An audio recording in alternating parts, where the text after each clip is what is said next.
प्रधानमंत्री नरेंद्र मोदी के संबोधन के बाद नालंदा जिले में नारी शक्ति वंदन अधिनियम को लेकर राजनीतिक माहौल गर्म हो गया है। भारतीय जनता पार्टी के जिला कार्यालय मेहनौर में आयोजित कार्यक्रम में कार्यकर्ताओं और नेताओं ने इस कानून को महिलाओं के सशक्तिकरण की दिशा में ऐतिहासिक कदम बताया। कार्यक्रम में प्रदेश नेत्री सुषमा साहू और जिलाध्यक्ष राजेश कुमार ने भाग लेते हुए कहा कि नारी शक्ति वंदन अधिनियम से देश की राजनीति में महिलाओं की भागीदारी अभूतपूर्व रूप से बढ़ेगी। उनके अनुसार लोकसभा और विधानसभा में 33% आरक्षण मिलने से महिलाएं अब निर्णय लेने की मुख्य धारा में आएंगी। नेताओं ने कहा कि यह अधिनियम केवल आरक्षण तक सीमित नहीं है, बल्कि महिलाओं को आत्मनिर्भर और सशक्त बनाने का माध्यम है। इससे गांव देहात की महिलाओं को भी आगे बढ़ने का अवसर मिलेगा और वे समाज के हर क्षेत्र में अपनी पहचान बना सकेंगी। कार्यकर्ताओं ने एक स्वर में कहा, अब महिलाओं की ताकत को नया आसमान मिलेगा। आने वाले समय में राजनीति से लेकर समाज के हर क्षेत्र में महिलाओं की मजबूत भागीदारी दिखेगी।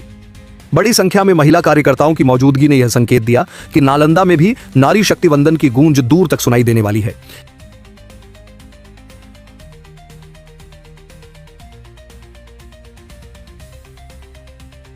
देश के यशस्वी प्रधानमंत्री जी स्वयं भी संकल्पित हैं कि आधी आबादी को 33% का आरक्षण देकर उच्च सदन के साथ साथ मैंने जो भी उनकी राज्यसभा की सदनें हैं उनमें भी उनकी आवाज़ों को मुखर किया जाए, क्योंकि जब दोनों की सहभागिता पूर्ण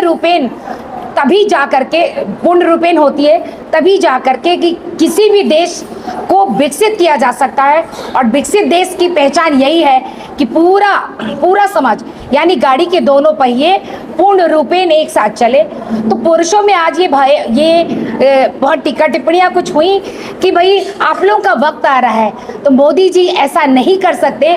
उन्होंने ऐसा नहीं किया कि 543 सीट में 33% का आरक्षण नहीं दिया, उन्होंने 543 सीट को 816 सीटों में तब्दील किया और यानी 273 सीटें अतिरिक्त बढ़ाई और तब जाकर के आज 75 सीटें आपको लोकसभा में बहनें आज भी हैं। तो 33% आरक्षण आप समझिए कि पूरे 816 में 33% रहेगा, यानी भाइयों की भी सहभागिता पूर्ण रूपेण है। और जब तक भाई बहन मिल करके किसी भी राष्ट्र को नहीं बढ़ाएंगे तब तक उसका पूर्ण विकास नहीं होता, ये हम सभी जानते हैं। माताओं, बहनों और बेटियों में जो एक संदेश देने का काम, उन्हें आगे बढ़ाने का काम प्रधानमंत्री जी ने सोचा है कि हर कदम पर हमारी आधी आबादी हमारे साथ हो, तब इस राष्ट्र को विकसित करने में हमारा सबका साथ सबका विकास का जो नारा है ये पूर्णतः सफल होगा।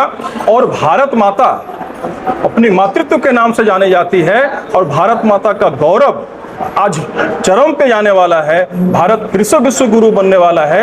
ये ऐसे ऐतिहासिक फैसले चंद दिनों में, चंद पलों की दूरी पर हमारे साथ खड़ी है।